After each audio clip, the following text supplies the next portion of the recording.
Hey guys, welcome to Show You How To. Happy 2022. It's a new year and we are going to be doing new things on this channel.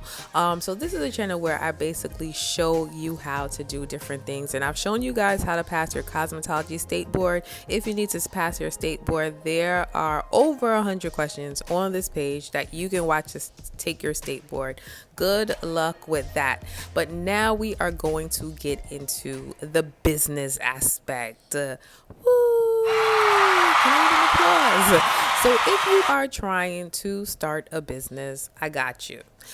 I've been studying business in school, and I also been learning how to actually just start a business myself. I went through the process and now I'm going to share everything with you guys. I'm not going to hold anything back. I'm going to show you how to find different vendors on Alibaba. I'm also going to teach you today how to name your business. I'm going to show you just everything that I learned about business. I'm going to talk about LLC and S corps and so many different things, sole proprietorships, and just everything that I learned. All the mistakes I made was for this very purpose. So let's get into it. How do you name your business? We are in the hair business, most of you guys here, but if you're not, that's completely fine. This works for any business. Typically, when we're naming our business, we want to kind of name it after the skill set that we do. I know for me, my first business, well, not my first business, but one of my business names, the most previous one before this current business name, which I will share with you guys soon, but my name was Hair by Faith. That was the name of the business that I had. And it's because I did hair and because I have faith, right? So I was like, this is such a great name. This is so exciting. But then I realized when I did my research, that name was taken by so many people. So if you're really trying to register your business, you cannot use that name because it's taken by so many people. So one thing that I learned is not to name my business off of my skill set. You want to name your business like a brand. And I learned this from the book by Ming Lee. It's called The Best Marketers Win. I'm going to plug it in here. Whoop, whoop, whoop, whoop. So it's by Ming Lee and it's called Best Marketers Win. I got this book on sale. I would suggest that you get this book. This is not sponsored. I do not know her. But this book has been helpful with guiding me through my business. It is a workbook. It's a small book, but it is a workbook. Inside this workbook, it tells you how to name your business, how to name your brand. It tells you typical business terms that you need to know, which we will go over on this channel as well if you need to. But it tells you how to name your business. And one of the tips that she give inside this book is how to name your brand.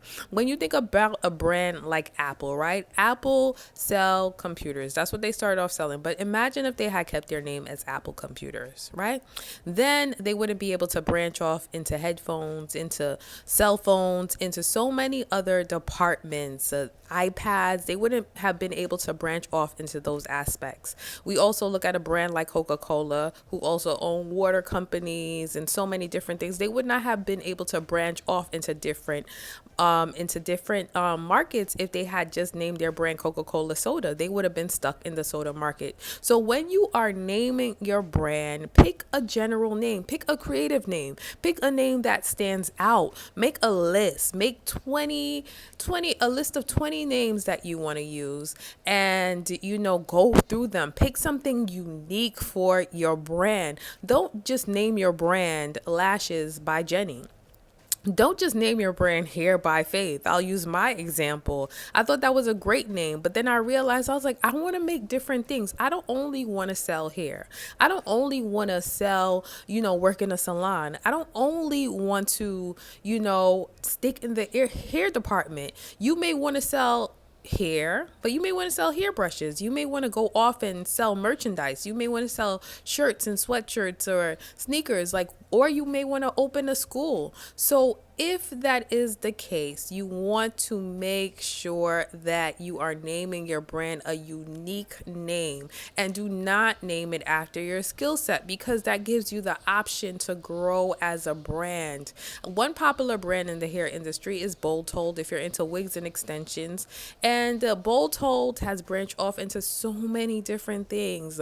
She has a school. She does sell the lace glues and stuff like that, but she has so many different aspects of her brand. So with that being said, when you're naming your brand, please pick a unique name for your brand. Don't just say Oils by Brenda. Don't just say that. Give your brand a unique name. Make a list. Even ask kids. Kids are super creative. Ask them for just random names, and that may be the name of your brand. And you can definitely feel free to name your brand your name. If you have a great, unique name, I have some friends with some great, unique names. And if you have a great, unique name, then keep your brand name. You can use your name. But I would say pick a name that sticks out, pick a name that's definitely unique, and just make a list and go through it. But this is how you want to name your brand. Keep in mind, if you're building a brand, you're not going to only sell one product. You want to grow as a brand. As you add more products to your brand, that is how you increase your pay. That is one of the ways you will increase your pay. So the more products you are able to add to the brand, the more increase you may have in your pay. And we'll go over that as well, but that is another tip. So when you are naming your brand, think unique, think different. Think outside the box. And we're going to go next and we're going to talk about LLCs and how to research the name and so on and so forth. But thank you guys for listening. Have a awesome day.